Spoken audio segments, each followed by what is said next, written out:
boa tarde. Vamos agora em definitivo, a gente começar nosso webinar. Eu agradeço aí a todos que estão aí participando, que se cadastraram, para escutar um pouquinho aí da nossa percepção sobre sequestro de dados na internet. Nós, como provedor de serviços em cloud, a gente falar um pouquinho aí sobre esse tema que ultimamente tem acontecido bastante, né? Hoje a gente está aí numa vertente de vários webinars que a gente vem fazendo com nossos clientes, com os nossos prospects, para falar um pouquinho sobre o tema, e hoje tem uma participação especial aqui do Tony Mar, que é o nosso gestor de Service Desk aqui, que está muito próximo dos clientes, e vai falar um pouco do dia a dia, um pouco do que acontece, alguns clientes nossos com algumas percepções, alguns cases aqui do dia a dia aí para mostrar que realmente a gente precisa ter um cuidado um pouco melhor quando a gente fala de dados na nuvem e ter esse cuidado de proteger esse dado nosso, né? Bom, vamos lá? A pauta da apresentação, que são os pontos que a gente vai falar. Por que a internet não é tão segura? Então, muitos dos serviços agora estão indo para a internet e a gente tem que pensar que a gente tem que ter uma camada de segurança mesmo nos ambientes em cloud e explicar o porquê que, por mais que a internet é muito boa, ela também tem as suas inseguranças.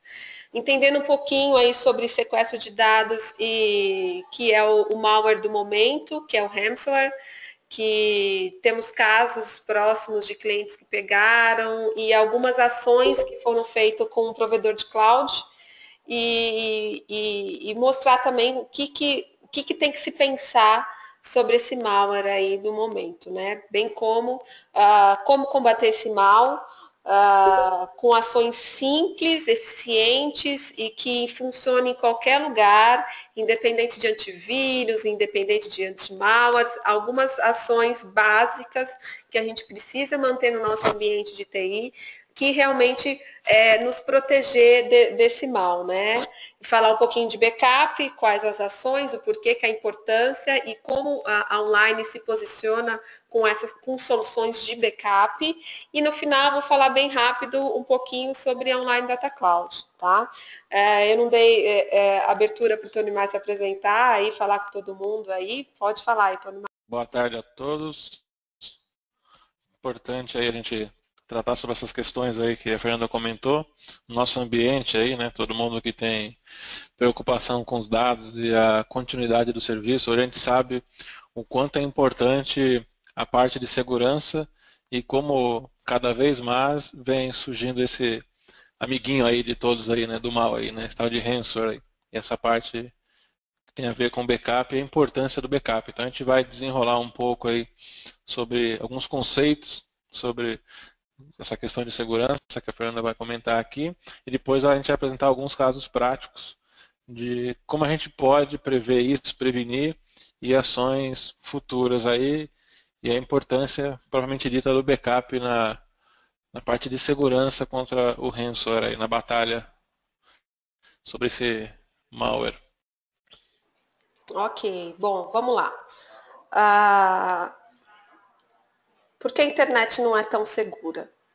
Bom, cada vez mais, né, os acessos, aumentou o número de acessos ao mundo da internet, porque cada vez mais as pessoas os profissionais de TI estão colocando os serviços que antes ficavam localmente, estão colocando na nuvem, né?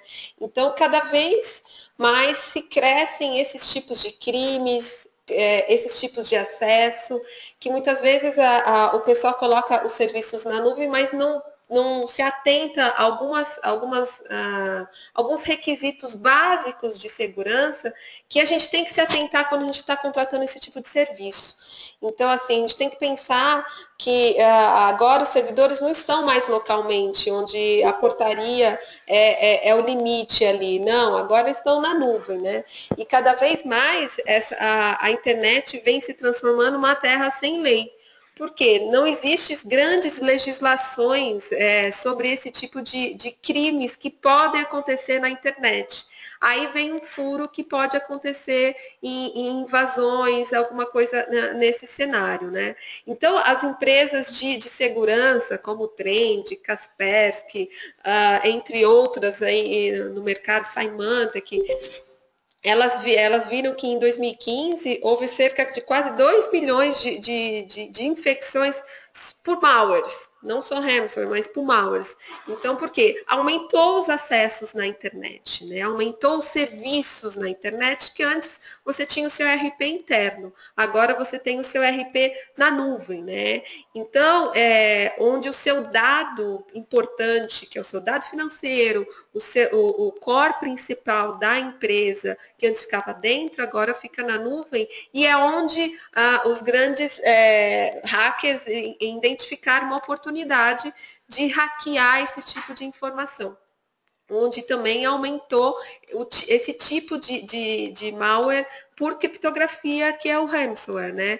E então é o que se identificou aí ao longo de 2015 e ao 2016, esse tipo de ataques. E é interessante essa imagem aqui mundial, mostrando assim, onde são os países que têm maior tipo de ataque, são os que têm menos leis. Então, assim, facilitando aí cada vez mais esse tipo de ataque vir dos países aqui da Ásia, lá da região da Rússia, a Índia, e o Brasil não está tão longe disso também.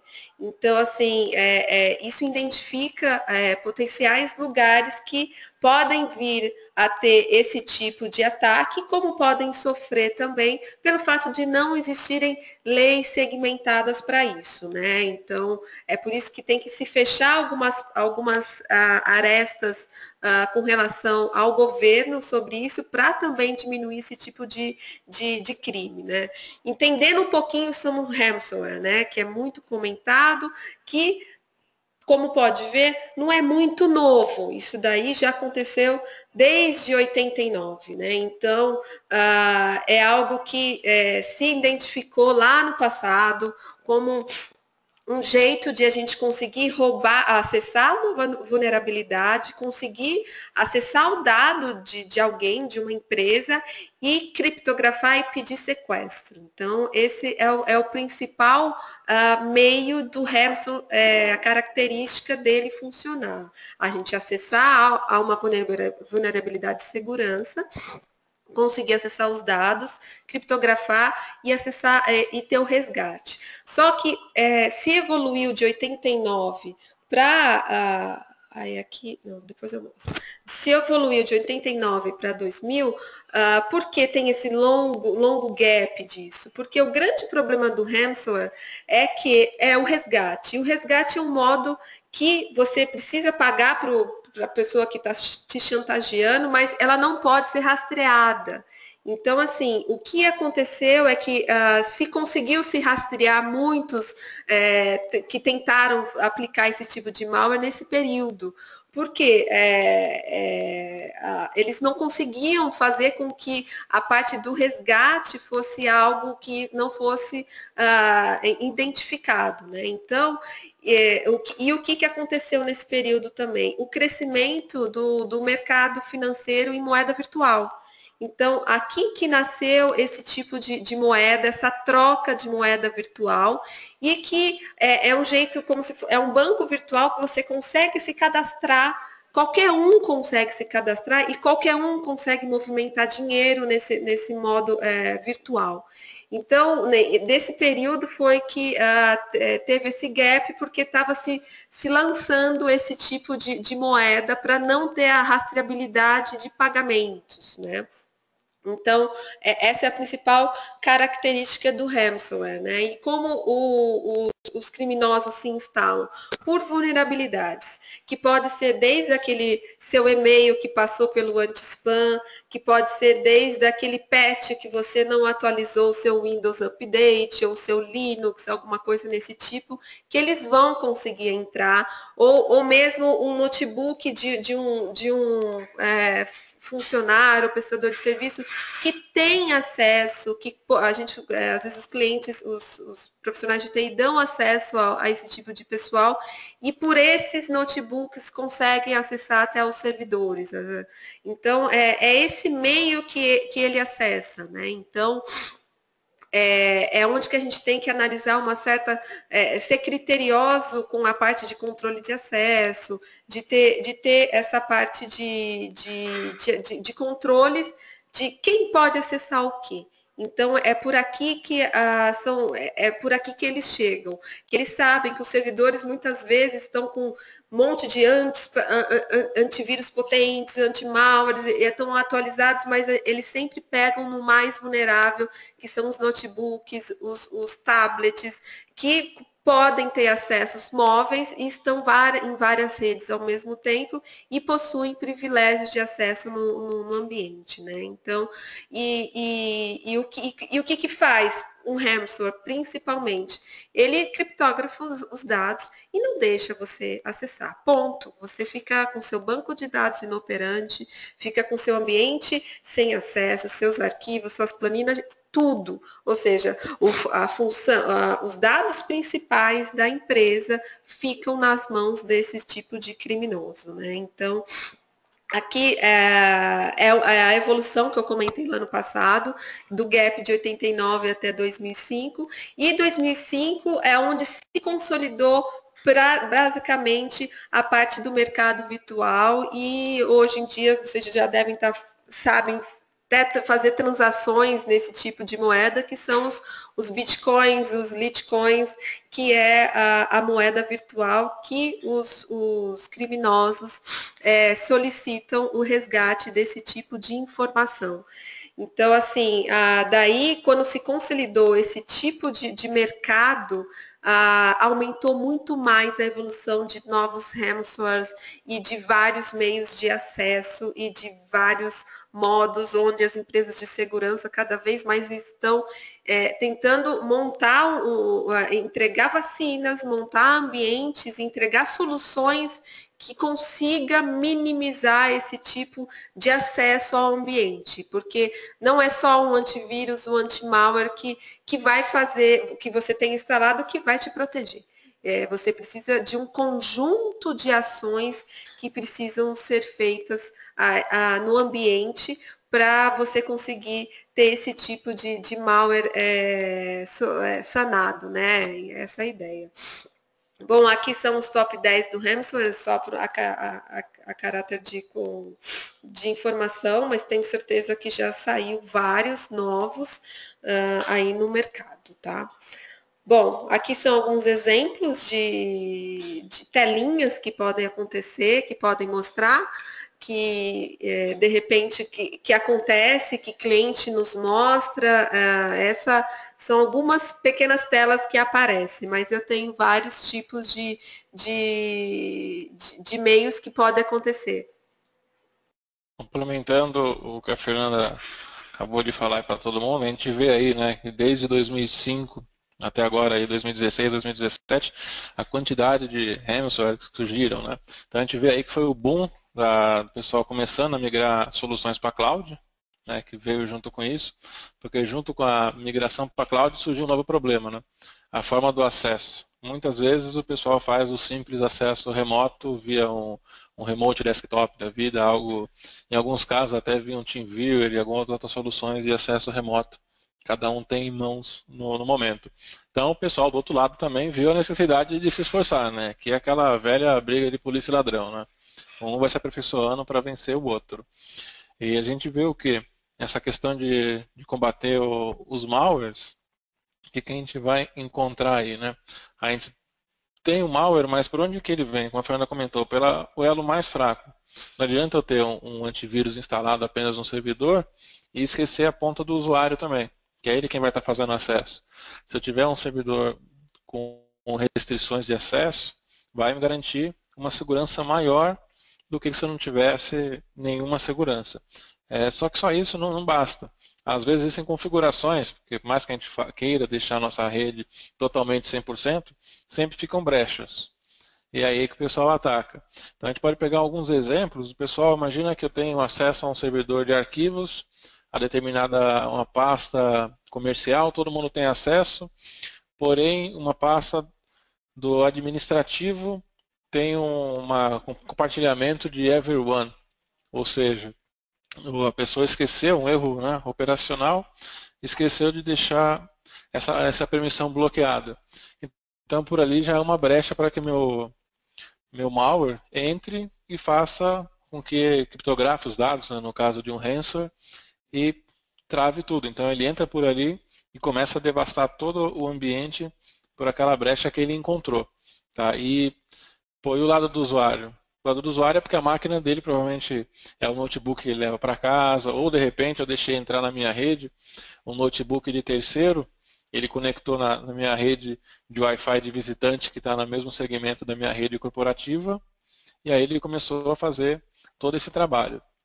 Tá? Então, eu tenho uma série de abordagens a ser feita. Então não adianta eu ter uma segurança perimetral, no caso com os endpoints, fechando todos eles ali, e esquecer da minha borda também, que é por onde que é feito o acesso. Será que remote desktop é a melhor forma de fazer isso? Mas a gente sabe que cada cenário tem as suas prerrogativas aí e necessidades. Então eu tenho que atender todos os tipos de acesso, de ambiente e de clientes também. Então onde que entra o backup aí na situação? Tá? A gente vai comentar sobre isso daí daqui a pouco, qual que é a importância de ter o backup. A gente tem alguns exemplos aqui que passou, né, sobre telinhas. A gente vê até umas telinhas bonitas de malware pedindo resgate. E como a gente está falando de Bitcoin, é uma carteira virtual que ninguém tem a rastreabilidade de onde que está esse dinheiro. Está virtual por aí, ninguém sabe nada. É apenas um número e por aí que está as informações. Então, como é que a gente combate esse mal, que é o malware? Bom, fui infectado. O que eu vou fazer? Vou restaurar um backup? Então, para fazer essa restauração do backup, primeiramente tem que fazer, eu tenho que desinfetar o servidor que eu tenho. Tá? Tem que desinfetar ele, para depois fazer o restore. Se eu fizer o restore em cima de um ambiente que esteja infectado, ele vai voltar a ser criptografado. Tá? Então, alguns cuidados que eu tenho que fazer. Então, são etapas. Não adianta eu ter o meu backup totalmente íntegro e restaurar ele no ambiente infectado. Tá? Eu tenho que manter esse ambiente limpo. Então, aí eu entro com ações como ferramentas de antivírus, malwares. A gente pega alguns clientes que a gente traz aqui para o nosso data center, que traz a aplicação para cá e não tem nenhuma segurança. Em alguns casos, o pessoal libera as portas do Firewall para qualquer destino da internet para dentro do ambiente. Então, eu estou abrindo N portas. A gente pode pegar exemplos de clientes que liberam portas do SQL Server para o mundo e, de repente, o SQL dele não tem nem senha para ter uma segurança. Então, são algumas coisas. Ou, de repente, um usuário administrator de um servidor dele, um usuário root, está com uma senha default que qualquer mecanismo dos mais simples de ferramentas hackers vão lá e fazem um brutal force e acabam identificando uma brecha ali e acesso com o usuário administrador. Então são algumas coisas que eu tenho que tratar antes de fazer esse restore. A gente pode dar exemplos aqui na própria online de clientes dos dois lados, que deixaram toda a porta aberta, não tinha mais nenhuma solução de segurança dentro do ambiente, e outros que já tinham maturidade um pouco maior, e que na hora foi simples a forma de resolver esse problema com o ransomware. Que eu não preciso ter que pagar, né? O pessoal aí tem até uma bolsa aí que o pessoal vê aí, em média, os ransomwares estão cobrando aí cerca de $2.000 para fazer o resgate dos dados. Então imagina só a sua empresa ser pega com esse pessoal estelionato digital aí, pegar os dados, o sequestro. Então, antigamente a gente não tinha esse problema, né, de sequestro de dados. Hoje a gente já começa a ter uma outra preocupação no mundo digital, que é essa parte de sequestro. Então, o que a gente faz aí nesse caso? Então, a gente limpa o servidor, onde está o malware, remove todos os ransomwares e tudo mais que tem nele, deixa ele limpo, e aí restaura os dados. A gente tem caso aqui de cliente que passou por isso, em 2 horas já estava com o ambiente normalizado. Por quê? tinha um backup eficiente. Então aí é onde que entra a questão do backup. E esse backup precisa ser testado, sempre está acompanhando de perto, que o backup a gente só tem uma certeza que vai usar ele na hora que precisa. E aí que a gente se preocupa em ter um backup, né? Então imagina, se você nunca se preocupou com um backup no seu ambiente, e na hora que precisar, né? A gente tem até algumas matérias que saíram na televisão sobre essa questão de dados, que empresas que nunca se preocuparam com dados tiveram prejuízos aí de perder anos e anos de trabalho.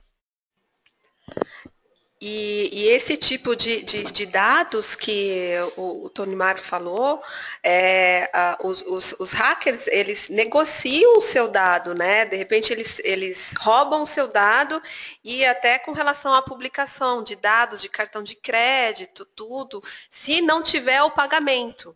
Então, assim, é esse tipo de ação que, na hora de desinfectar, as empresas de segurança nem todas as vezes possuem todas as vacinas na mesma velocidade que se cresce em ransomware.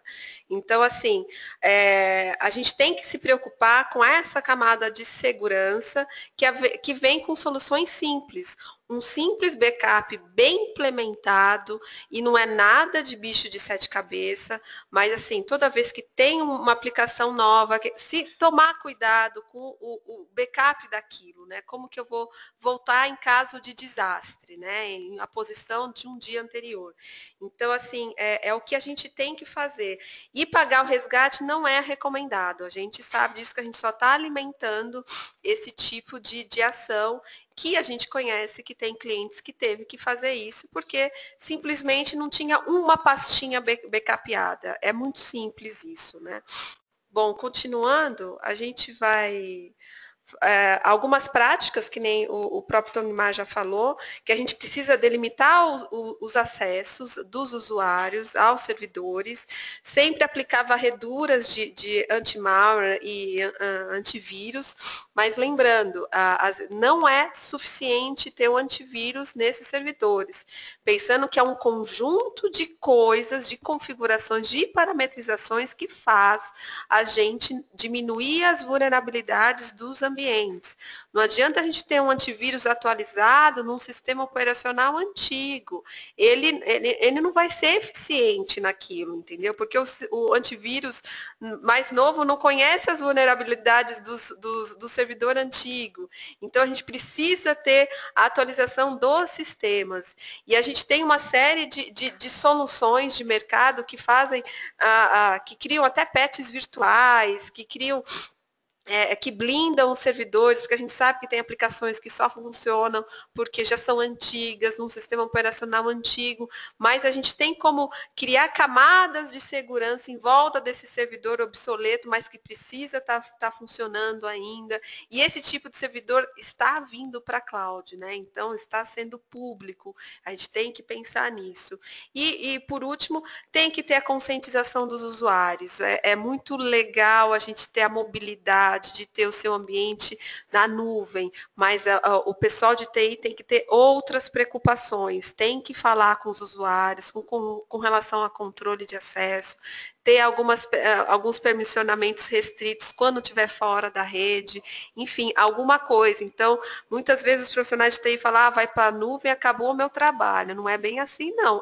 Eu acho que até aumentou, porque agora precisa até ter outros olhares quando a gente pensa de ter o ambiente na nuvem, né, com relação à segurança, com relação a esse tipo de acesso, né, com relação aos problemas simples, os problemas simples não, mas complexos do dia a dia, HD, essas coisas, isso não vai ter mais. Isso é a parte boa para o profissional de TI, mas agora com relação à segurança, delimitar acesso, a rastrear esse tipo de acesso, comprovar que quem pode o que acessar o que, é o grande problema e desafio que tem que ter no ambiente. Aí é o que a gente vai falar assim, mas por que backup? Por que a gente está falando disso tudo e não sei o quê? E a gente volta ao simples. O grande trunfo de se conseguir ter os seus dados de volta é a gente ter soluções de backups eficientes, que funcione, que consiga ter um restore digno de ter integridade de dados, né? Não basta só fazer o backup, eu tenho que saber que esse restore, ele está íntegro, né? Então, assim, políticas de backup muito bem implementadas precisam ser feitos, bem como testes periódicos de restore. A gente precisa trabalhar esse tipo de ação. Um simples restore que eu fizer numa quarta-feira e eu testar vai garantir, de repente, a volta correta dos meus dados. E isso faz parte de uma das soluções da online e a gente é muito criterioso com relação ao backup. Então, muitas vezes, os clientes vão aí para outros tipos de soluções de cloud, que tem no mercado e se contrata algo lá muito fácil, muito simples, que aí a gente faz algumas perguntas quando a gente, mas você contratou isso, ok, mas isso a segurança e as portas que você está abrindo e a política de retenção do backup que você contratou, como é que funciona? Então, muitas vezes, os grandes provedores aí de mercados aí, que vocês sabem muito bem quais são, eles tratam esse tipo de serviço muito padrão.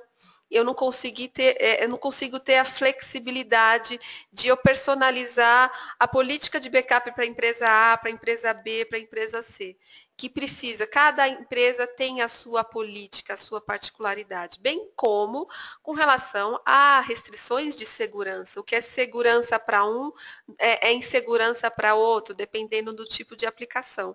Então, esses são os principais pontos que a gente precisa tratar quando a gente vai para uma solução de cloud e que a gente tem que tomar cuidado com esse tipo de serviços contratado para lá no futuro eu não ter algo sendo acessado por um malware que é o ransomware, que é muito perigoso.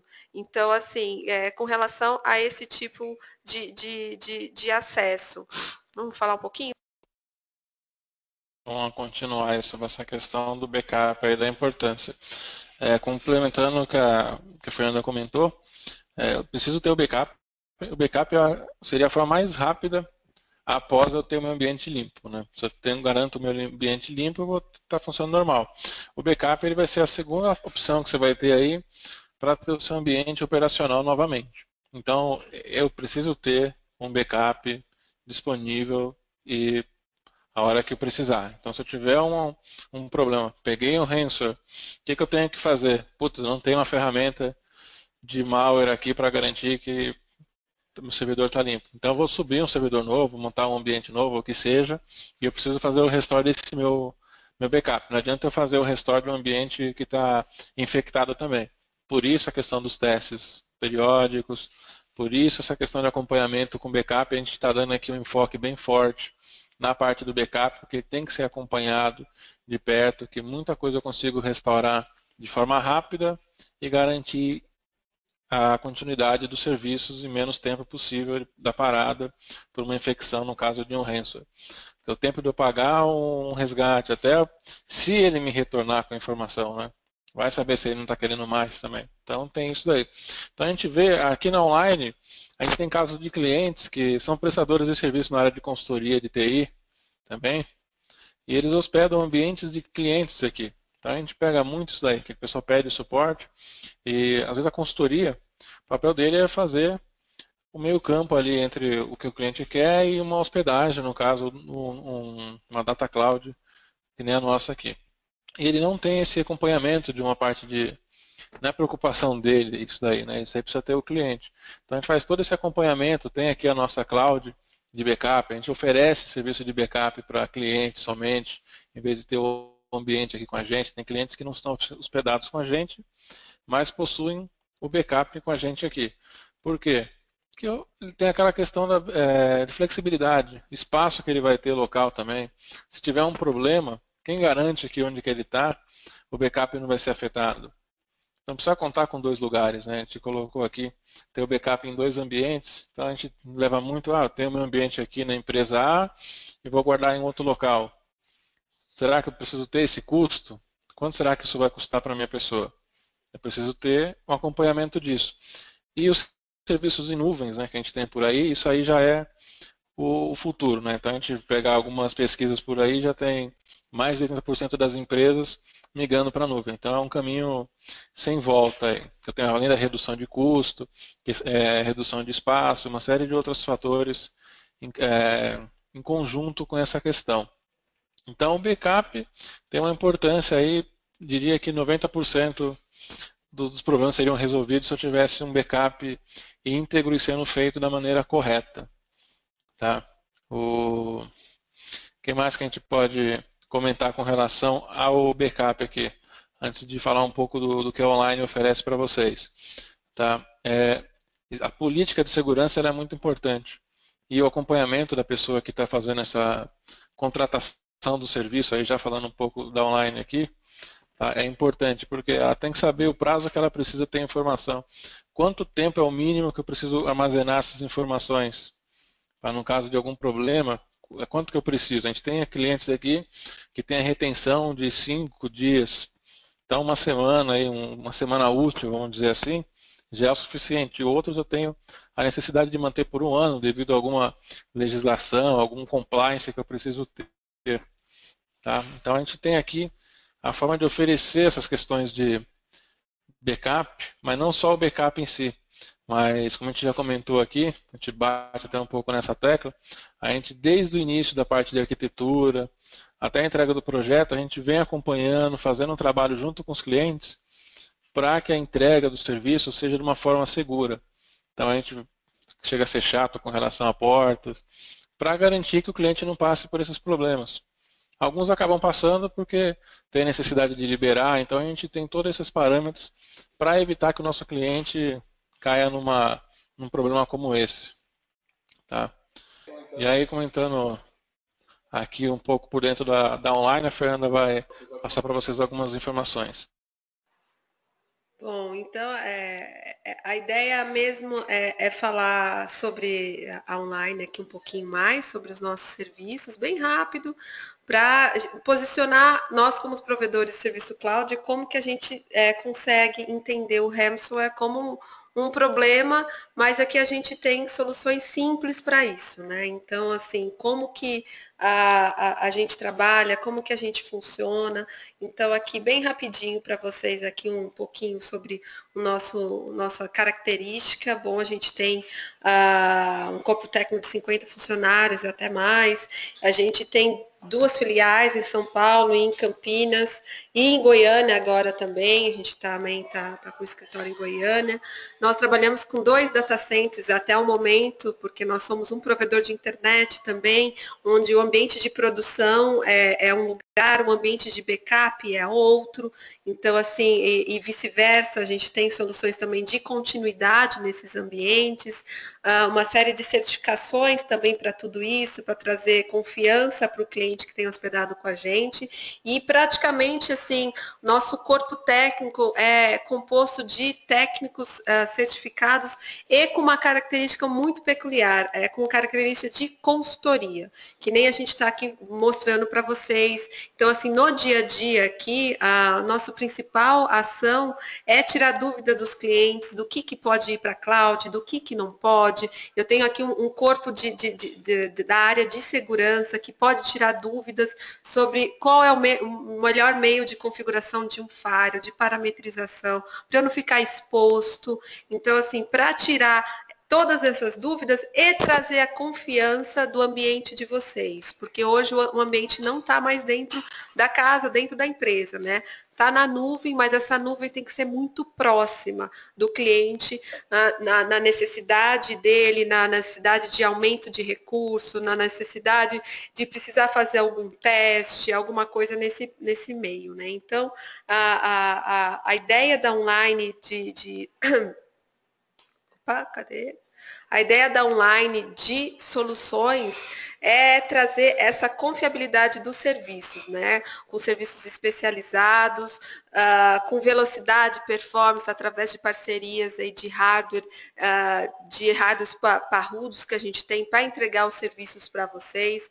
Esse atendimento personalizado, como o Tony Mar disse, né? A gente tem uma área de arquitetura que acompanha a área comercial para tirar essas dúvidas iniciais do que pode, no que não pode, e ajudar nessas, o que eu estou seguro, o que eu não estou, o que eu estou exposto, o que eu não estou, tudo isso conversando junto com os clientes para entender que a gente precisa ter essas camadas de segurança, né? Bem como a gente também ter um custo-benefício disso ser interessante também, porque é o que eu falei, não vai ter mais os custos de investimentos locais, vai ter o custo de investimento em cloud. Então, assim, que também não seja absurdo para tudo isso, e ter toda a parte de parâmetros, de etapas de entrega de projeto, com controles disso tudo. Então, assim, para vocês saberem, a gente está passando por certificações de operação do ISAE 3402, quem busca um data center com certificações, com tiralização, essa certificação é muito importante, que mostra que a operação da online possui controles de entrega de projeto conforme o contratado e possui controles de serviços, né, com relação à segurança, com relação a backup, a monitoramento, né. Então, a online é esse tipo de provedor de serviço, né? Não é uma caixinha, não é nada pronto que você vai lá, contrata pela internet e você não sabe muito bem aonde que está o seu ambiente e não sabe muito bem o que tem. Entendeu? Então, assim, nossa cloud é própria, a gente não subcontrata nenhuma outra cloud. Nós que desenvolvemos toda a arquitetura de equipamentos que vamos entregar para vocês com compliance, com alta disponibilidade e ter vários endereços de data center para poder entregar projetos de DR, de continuidade do ambiente de vocês, né? Então, assim, a ideia desse webinar foi falar sobre esse principal malware que está tendo esse grande problema de segurança, mas mostrar que não é correr atrás de ter um antivírus mais parrudo, mais caro, anti-malware, que não vai adiantar. Você precisa tomar ações em paralelo de configuração, de parametrização, para garantir que esse ambiente não corra riscos de acesso indevido para pegar o seu dado, criptografar e pedir resgate, né? O que a gente não quer é que se alimente esse mercado de resgate de dados roubados, né? Então, essa foi a ideia. Bom, eu acredito que se alguém tiver alguma pergunta, pode ficar à vontade, meus dados estão todos aqui. Quero agradecer ao Tony Mar, que participou juntamente aí comigo, né, nesse webinar para falar um pouquinho dos cases, do dia a dia dos nossos clientes. E fica aí à disposição aí, se precisar bater mais um papo, conversar um pouquinho sobre o ambiente, fica aí à disposição meus contatos. Agradeço a todos aí, Fernanda, pelo convite, participar. Se alguém tiver alguma dúvida, quiser fazer um bate-papo, a gente vai estar aqui alguns minutinhos aí para falar com vocês aí, ouvir as perguntas, se alguém tiver aí. Bom, tem algumas perguntas aqui. Tem uma pessoa que não se identificou que está como administradora aqui, eu não sei quem que seria, mas mesmo assim, vamos lá. Mesmo com o sistema de Firewall Appliance, corre-se o risco? Sim, não tem como. Não importa o meio do Firewall. O Firewall, dentro do Firewall tem uma aplicação de segurança e eu preciso de portas abertas como qualquer outro Firewall, seja virtual, seja, enfim, não tendo, ocorre o mesmo risco. Se ele tiver com todas as portas abertas, se ele não foi muito bem implementado, corre-se o mesmo risco. Complementando, Rodrigo, seu nome. Rodrigo, a pergunta do Rodrigo o Firewall ele é apenas uma das partes que envolvem a segurança, né? Não adianta ter um firewall bem configurado e esquecer da parte interna. Lembrando lá no que a gente comentou durante a apresentação, né? Eu tenho que ter a parte da borda, que seria o meu firewall, e fazer essa restrição com relação ao acesso, quem tem acesso à porta, como a Fernanda comentou agora, e também os dispositivos na minha rede, né? Será que o notebook, ou tablet, o celular, hoje a gente vê aí que cada uma das pessoas tem dois celulares aí na mão, ou tem um tablet, ou tem um celular. Então, como é que está a segurança disso também? Então, eu não posso só, de repente, colocar todos os esforços para o meu firewall, que seria a borda, e esquecer a parte interna. Então eu tenho que ter tanto a parte da borda quanto a parte dos meus endpoints. Tenho que garantir a segurança de todos, porque um visitante que chega com um pendrive e conecta no notebook, ele já pode estar transmitindo malware para a rede. Então a gente tem que ter esse controle. Uma outra coisa também com relação a Firewall, que não vai garantir aí, imagina que eu tenho um ambiente de TS e meus usuários acessam esse TS e do TS acessam a internet. A gente vê alguns casos que acontecem mais com universidades, que tem laboratório, o pessoal compartilha ambiente, o usuário acessa um site aí que não é lá, não tem essa segurança toda, baixa algum plugzinho, alguma coisa, e instala no servidor de TS, automaticamente todos os perfis que estão nesse servidor de TS estão infectados. E aí a gente começa a ter um outro problema, né? Infectei pelo TS, e essa máquina de TS tem um compartilhamento para a máquina local do usuário, para um outro servidor, aí começa a aparecer as brechas. Quando for ver, está o ambiente inteiro aí com um celeiro aí de malware. Ficou mais alguma dúvida, Rodrigo? Bom, eu só quero agradecer então, mais uma vez, a presença de todos. Opa, de novo aqui. Utilizo o software Macrolock. Conhece? De Firewall, Rodrigo, deve ser? Independente da solução, que seja. Ok, entendi. Ok, entendi. Esse tipo de software pode funcionar tanto esses que você falou, que de bloqueios de acesso a externos, como uma política simples de AD também pode fazer esse tipo de inibição. Todas essas ações, Rodrigo, são aquelas ações que a gente precisa fazer em volta para minimizar. Entendeu? Se você inibe acesso USB, é um ponto. Se você diminui as portas abertas no Firewall, é outro. Não estou falando qual que é o Firewall que é melhor, entendeu? Firewall é o que a gente falou na apresentação. A gente volta para o simples. Eu preciso de um Firewall muito bem implementado. Eu preciso, em volta dos acessos, muito bem restrito os acessos dos usuários, bem como também eu preciso de antivírus também para isso, porque pode chegar via e-mail. Minha e-mail não tem como eu bloquear a porta 80, senão não recebe e-mail.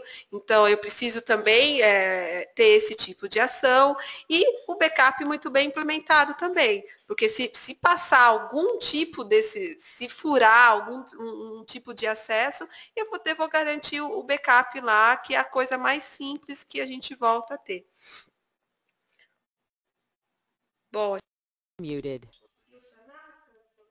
E complementando Unmuted. essa questão, do ponto aí, no caso a ferramenta que você está utilizando, ela é voltada muito para a parte de gestão de desktop, né, da segurança de desktop. Né? A gente conhece várias soluções aí nesse ramo, então você tem assim, você tem uma das partes importantes para a segurança do seu ambiente. Aí, o que mais eu tenho aí que tomar cuidado, né? Tem alguma brecha de segurança? A Fernanda falou, pode chegar por e-mail, não só um USB ou um acesso à internet, no caso você consegue fazer aqui um bloqueio pelo Wi-Fi, algo nesse sentido, né? Então estou protegendo o endpoint, é isso que você está fazendo com essa solução que você utiliza. Mas como está o seu resto? Como é que está o backup, se você precisar restaurar um backup de uma informação, algum usuário removeu alguma informação e você precisa fazer esse restore. Então é um complemento do que você tem hoje. Então, a questão do backup na nuvem, né? O que a gente faz com o backup na nuvem? É uma das premissas do pessoal fazer essa questão do backup na nuvem. Primeiro é para não ter no mesmo local. Então eu tenho uma segurança a mais, que é o fato de eu estar contando com uma empresa especializada no segmento de cloud backup, como no caso da online. A gente consegue garantir que seus dados estão armazenados e disponíveis para você no caso de uma emergência. E aí é a questão do trabalho da volta, né? Tenho meus dados guardados, armazenados certinho. Deu um problema num servidor que foi corrompido, ou um problema no SO. Assim que esse SO for restaurado, os dados vão voltar para ele e continua a operar de uma forma normal. Se for no caso de malware, a gente tem alguns clientes que já passaram por esse problema, e como a gente comentou, né?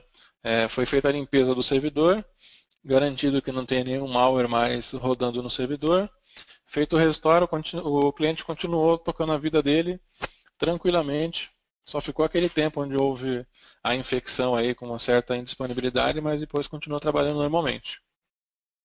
Como a gente também teve casos de clientes que tinham o backup local, tudo localmente, e o próprio ransomware criptografou o backup.